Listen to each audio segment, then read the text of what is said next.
Խնամված լինելն է Չերչինյան Cosmetics։ Բարևիմ շացիելի հեռուստադիտողներ, Մեդինֆորմի շրջանակում այսօր զրուցելու ենք քրոնիկ եւ շատ տարածած մի հիվանդության մասին, դա բրոնխիալ ասթման է, եւ ես իրով զրուցելու եմ Եկելից Միրլյան բժշկական կենտրոնի թոքաբան, բժշկական գիտությունների դոկտոր պրոֆեսոր Մարինե Պետրոսյանի հետ։ Բարև բժշկուհի։ Շնորհակալ եմ, որ ընդունել եք հրավերս եւ խոսելու ենք այսօր շատ տարածված այդ խնդրի մասին։ Բրոնխիալ ասթման քրոնիկ հիվանդություն է եւ այն հիվանդություն հազվադեպ հիվանդություններից մեկն է, որը սկսվում է մանուկ հասակից, կարող է սկսվել մանուկ հասակից եւ ուղեկցել մարդուն մինչեւ կյանքի վերջ։ Այս վերջերքս ասթմայի ֆենոտիպների մեջ նաեւ մենք դիտարկում ենք ուշ սկսված ասթմա, այնպես որ երբ որ մենք երբեմն ասթման դնում ենք դիագնոզ 60-70 տարեկանում, դա էլ զարմանալի չէ, բայց սովորաբար ասթման կարող է սկսվել փոքր տարիքից։ Դա քրոնիկ հիվանդություն է եւ դա շնչուղիների քրոնիկ բորբոքում է։ Ինչին է բերում շնչուղիների քրոնիկ բորբոքումը։ Այդ քրոնիկ բորբոքումը բերում է նրանում, որ շնչուղիները դառնում են գերակտիվ, հիպերակտիվ եւ ցանկացած տրիգերի, ցանկացած խթանի կարող են պատասխանել բրոնխոսպազմով։ Այսինքն ցանկացած խթան կարող է մեկի մոտ փոշի լինի, մեկի մոտ ծաղկած ծառեր լինեն, մեկի մոտ ինչ-որ մի հոտ լինի եւ այլն։ Այդ քրոնիկ բորբոքումը բերում է նրան, որ բրոնխները պատրաստ են կծկվելու, այսինքն սպազմի ենթարկվելու։ Եվ ինչով է արտահայտվում այդ սպազմը, արտահայտվում է հազով, խզոցներով, շնչարգելությամբ։ Իհարկե ես չեմ խոսում շատ ծանր դեպքերի մասին, երբ ունենում ենք ծանր ասթմատիկ նոպաներ։ Ինչով է կարևոր ասթման վաղ ախտորոշել եւ բուժումը սկսել։ Վաղ ախտորոշումը ընդհանրապես ասեմ, որ ասթմայի մի քիչ պրոբլեմատիկ է, որովհետեւ միշտ չէ, որ ասթման ունենում է ցայտուն սիմպտոմներ, այսինքն երբեմն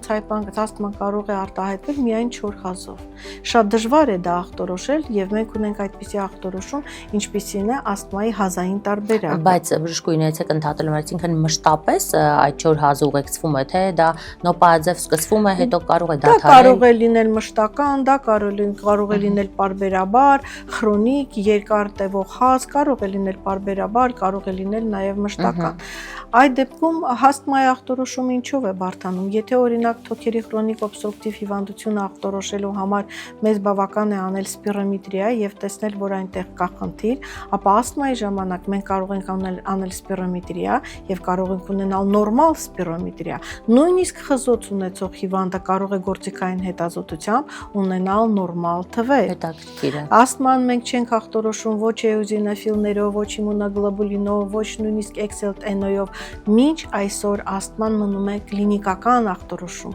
այսինքն ասթմա ախտորոշումը դնում է բժիշկը։ Իհարկե բոլոր պարակլինիկական հետազոտությունները մեզ օգնում են մեկնաբանել, սակայն վերջնական ախտորոշումը կլինիկական է։ Ինչու եմ ես սա շեշտում, որովհետև երբեմն պացիենտները գալիս են, ասում են ինձ ասթմա են կասկածել, կարող եք դուք ինձ հաստատել կամ ժխտել եւ այլն։ Ասթման այն հիվանդությունն է, երբ դու հիվանդի անամնեստիկ տվյալների վրա կարող ես ախտորոշում դնել։ Շատ անգամ ինձ մոտ որպես էքսպերտի ուղարկում են հիվանդների, որոնց արդեն նախապես այնքան բուժումներ են նշանակել, մասնավորապես ստերոիդներ։ Վերջերքս այդպիսի մի երիտասարդ էր եկել շրջանից,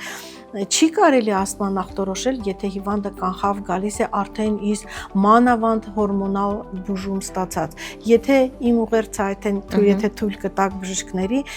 եթե դուք ուզում եք, որպեսզի ինչ-որ մեկը ձեզ էքսպերտային կարծիք տա, ուղարկեք հիվանդին վաղ, երբ որ դուք արդեն չեք քողարկում նրա բոլոր ախտանիշները մեծ դոզա ստերոիդներով, մի բուժեք, եթե կասկածում եք։ Նույնիսկ առանց ստերոիդների դժվար է կողմնորոշվել, մանավանդ եթե քողարկում ենք ստերոիդներով։ Այսինքն բացառապես պետք է նեղ մասնագետի մոտ ուղղորդել, այո։ Եթե երկար ժամանակ աշխատում եք հիվանդի հետ, չեք կարողանում կողմնորոշվել, հիվանդի սիմպտոմները չեն անցնում, իհարկե պետք է ուղղորդել այն մարդու հետ, ով փորձված է աշխատել ասթմայի հետ։ Եվ ասեմ մի շատ կարևոր նորություն, օգտվելով ձեր առիթից մի քիչ էլ բժիշկների համար ինֆորմացիա տամ, ոչ միայն մեր ազգաբնակչության, որ 2019 թվականից արգելվում է տալ հիվանդներին միայն սալբուտամոլ։ Սալբուտամոլը այն դեղն է, որը 60 տարի ամբողջ աշխարհում փրկել է ասթմատիկներին շնչարգելությունից։ Սակայն այսօր ջինը, այդպիսի մի փաստաթուղթ կա, դա միջազգային փաստաթուղթ է ասթման բուժելու, կարելի է ասել, որ դա աստվածաշունչ է այն բոլոր բժիշկների համար, ովքեր ուզում են աշխատել ասթմատիկների հետ։ Այդ փաստաթուղթը դուրս է գալիս թարմացված ամեն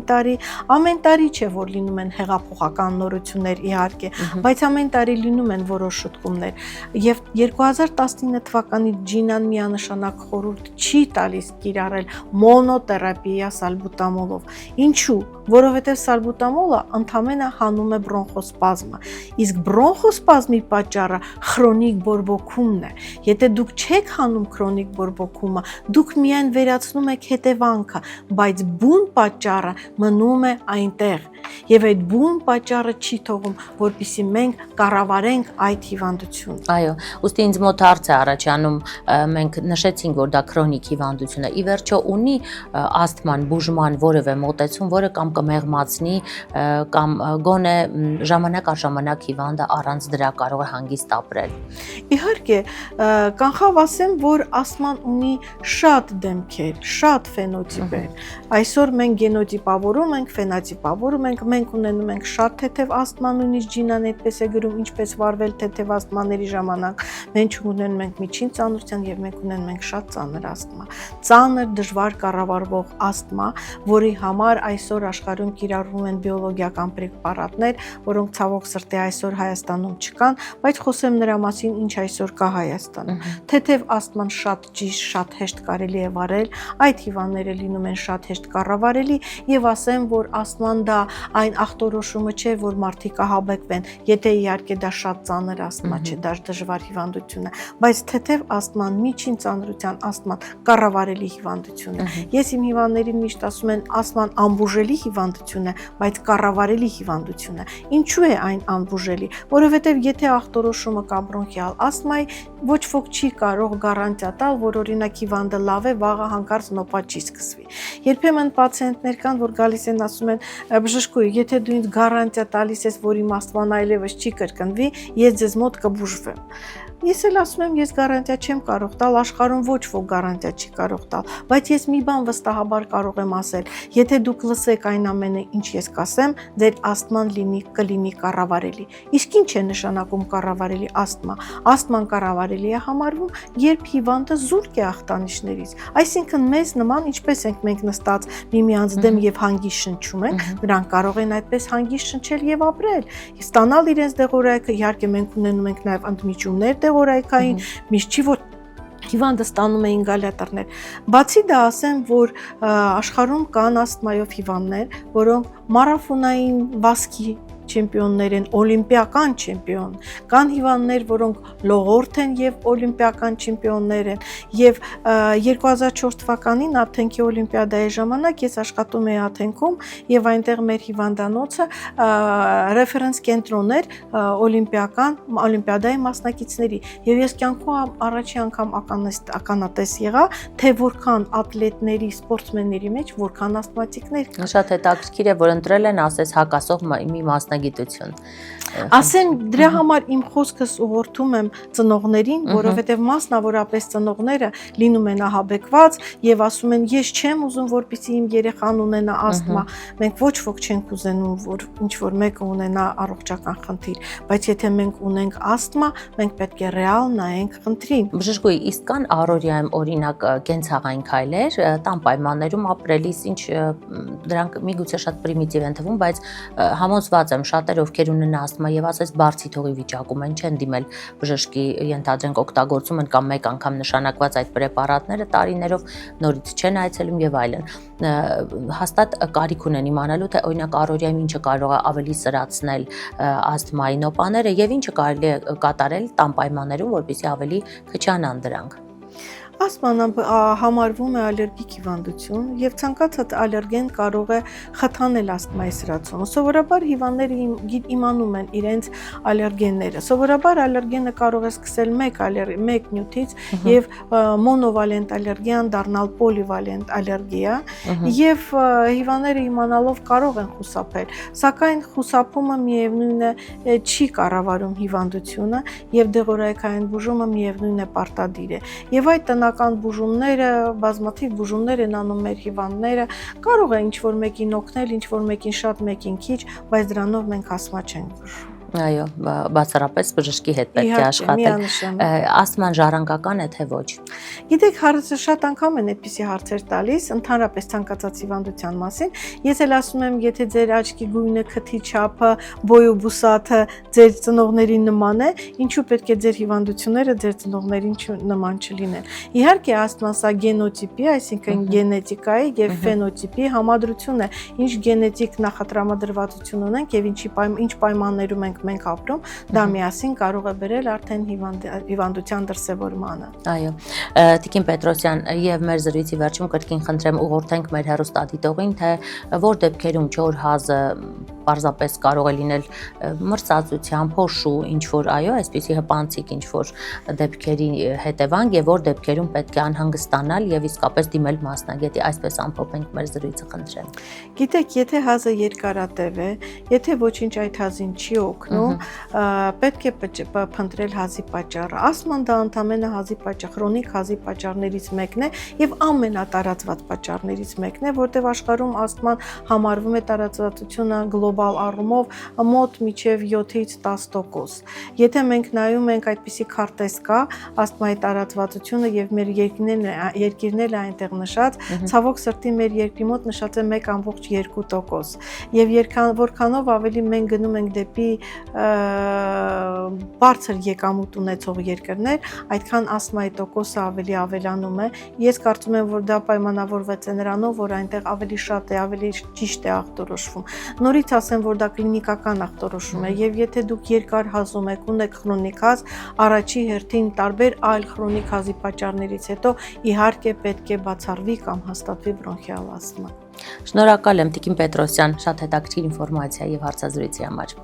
Հարգելիներս, շնորհակալ եմ նաեւ ձեզ ուշադրության համար։ Բրոնխիալ ասթմայի մասին ես զրուցում էի Իզմիրլյան բժշկական կենտրոնի թոքաբան, բժշկական գիտությունների դոկտոր պրոֆեսոր Մարինե Պետրոսյանի հետ, այնպես որ յուրաքանչյուր խնդիր ունի իր լուծումը միայն գրագետ նեղ մասնագետի մոտ։ Մի փորձեք զբաղվել ինքնաբուժությամբ, քանի որ խնդիրները պարզապես կարող են ավելի խորանալ։ Այսքանը մենք կհանդիպենք, առողջ եղեք։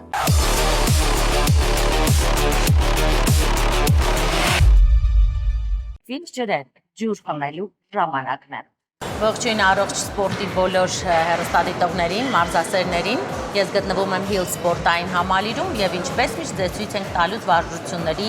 սխալ կատարման եւ ճիշտ կատարման ձև, ինչպես նաեւ մարզասարքերից գրագետ օգտվելու ձևը։ Իմ կողքին Հայկն է, այստեղի մարզիչներից, ողջույն Հայկ։ Հայկ, այս մարզասարքի մոտ են գտնվում, որը հիմնականում մարզում է մեջքի մկանները եւ նկատել եմ այն բոլորը շատ ակտիվորեն կատարում են։ Հետաքրքիր է, այն սխալ կատարելու դեպքում ինչ վնաս կարող է հասցնել օրգանիզմին, նախ դա նշեք եւ երկրորդը այն որ հատվածն է մեջքի հատկապես մարզում։ Վարությունը նախատեսված է, ճիշտ ասեցիք, մեջքի մկանների համար է նախատեսված։ Մեջքի երկայնակի մկաններն եք մարզում։ Ահա։ Սխալ կատարման դեպքում մենք կարող ենք վնասել ուսահոդերը։ Ահա։ Շատ ծանր քաշեր ցուցված են այս դեպքում։ Երբ որ տեխնիկա պետք է կատարվի ճիշտ, օրինակ մեր հաճախորդին շատ ճիշտ է կատարում վարությունը։ Նա վաղուց է մարզվում ձեզ մոտ, այո։ Մի քանի տարի։ Եվ այսինքն գրագետ հիմքը նա ունի արդեն։ Միջինում քանի հատ եք խորհուրդ տալիս այս վարժությունը կատարել։ 12-ից 15 հատ ենք կատարում։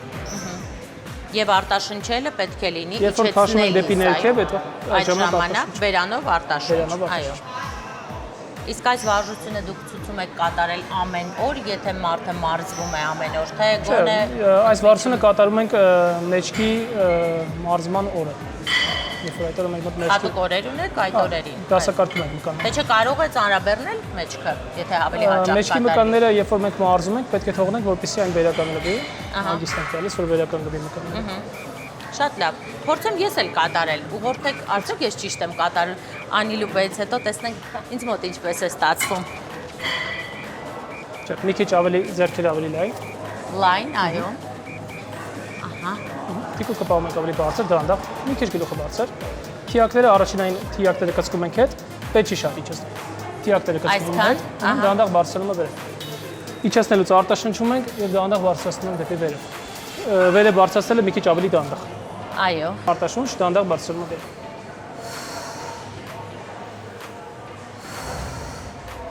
Շատ լավ։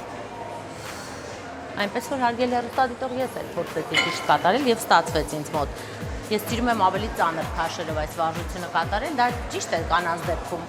Այո, բնական է։ Այո։ Էլ ինչ մարզումներ առանց ջուր խմելու։ Այնպես որ պիտ ջրեր, ճիշտ ջուր խմելու ժամանակն է։ Մարզվելիս պարտադիր մի քանի կում պետք է ընդհատ խմել մարզման ընթացքում, որպեսզի օրգանիզմը չհասցնի ծարավել, չորանալ եւ սպառել իր ջրային բոլոր ռեսուրսները։